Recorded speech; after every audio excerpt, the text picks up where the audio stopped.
So joining me now with more is Michael Guyette. He's a portfolio manager at the Free Markets ETF. Michael, welcome. I appreciate the invite. Thank you. Yeah, it's great to have you here in studio. And let's start, if we can, with what we're seeing geopolitically around the world. Oil prices gyrating, of course, to some of these tensions and conflict playing out in the Middle East. What should our viewers know about that? I mean, I think the key thing is to focus on the speed of the oil move more than the level. The initial reaction by the bond market clearly suggests that it's inflationary, given that yields have risen. So you haven't seen that flight to safety type of behavior that you typically would see during higher volatility and concerns around geopolitical environments. If the war were to escalate further than it has and oil prices spike further, and as that occurs, you see yields dropping, I would think that that suggests the market believes that that's actually going to be more recessionary and disinflationary than deflationary, because the faster oil prices rise, the more, or rather, the less likely companies can respond in terms of passing that price down to the consumer, which ultimately hurts their bottom line. So I know everyone gets hyped about headlines. We've seen these skirmishes, and this is obviously more than a skirmish between Israel and Iran before. But I don't know if you can necessarily make an investment strategy over what's going on event-wise right now. Interesting. Of course, we will have the Federal Reserve decision this afternoon. All eyes on that.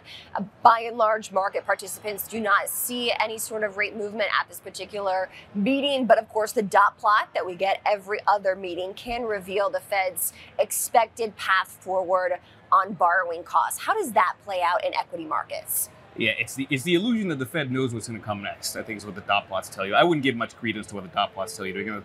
Honestly, whatever the Fed does next is going to be a function of oil prices, it's going to be a function of if you have a reverse carry trade dynamic that plays out like August 3rd, August 5th last year.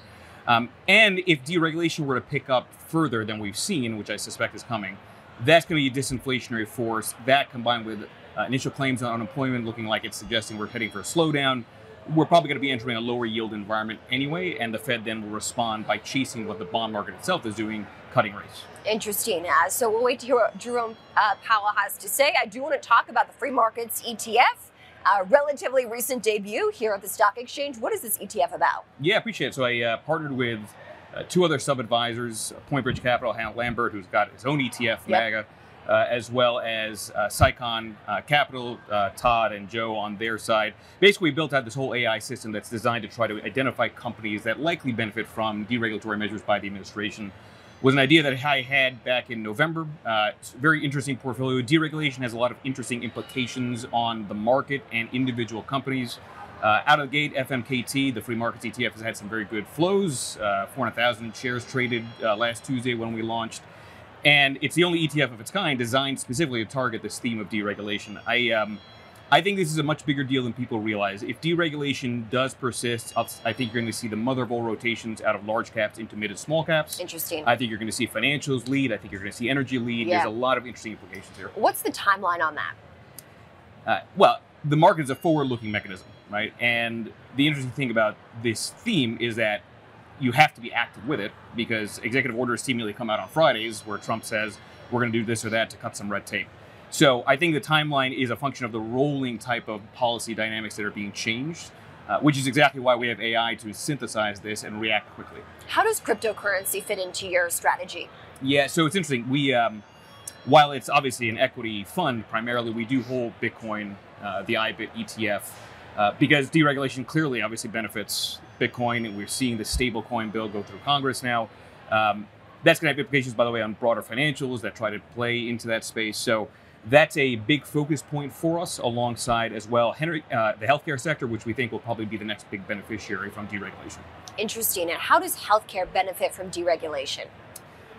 To the extent that deregulation is about streamlining processes and making things faster in terms of going to market, I suspect that you're going to see some interesting dynamics that will result in biotech companies benefiting the most. Now, it's very tricky there because a lot of biotech companies obviously are speculative and they haven't done all that much the last several years. But if we can get drug approvals to be faster, I think there's a lot of big positive momentum that's coming there. Interesting. Michael, what else can you share in terms of what you're looking out for in this market? Yeah, I think the big thing is, will deregulation cause more volatility broadly? So this goes back to sort of this thesis I have that it actually has a lot of interesting implications. Yep. If you look at what's the most regulated sector, it's utilities. Utilities are the least volatile sector of the stock market. Yes. So I think there's a direct link between high regulation and low volatility in particular markets. So if you have deregulation from a tailwind perspective impacting the entire market and economy, I think you're going to see more pulses of scares, more risk on, risk off dynamics, more volatility, which if you're an active trader, and this is a very active fund in FMKT, I think you actually want to see. It is very interesting to see how it plays out. Technology, what does this mean for these major technology companies? Of all the sectors, technology actually doesn't really benefit the most from deregulation. It's actually one of the lowest sector weightings in FMKT. Right now, energy, industrials, financials are where the attention primarily is, alongside healthcare. So, look, I think tech probably did peak out relative to the market June of last year, July of last year, and everyone's still following the old playbook of the Max 7. If this deregulation theme does persist, I suspect people are going to be late to the game realizing the cycle's changed. And that's the funny thing about cycle changes. You don't realize until the cycle's changed until 2 to 3 years after it's already taken place. Yeah. All right, good to know. I'm Michael Guyette. He's a portfolio manager at the Free Markets ETF, trades here at the stock exchange, FMKT. That's the ticker symbol. Michael, thanks again. Thank you.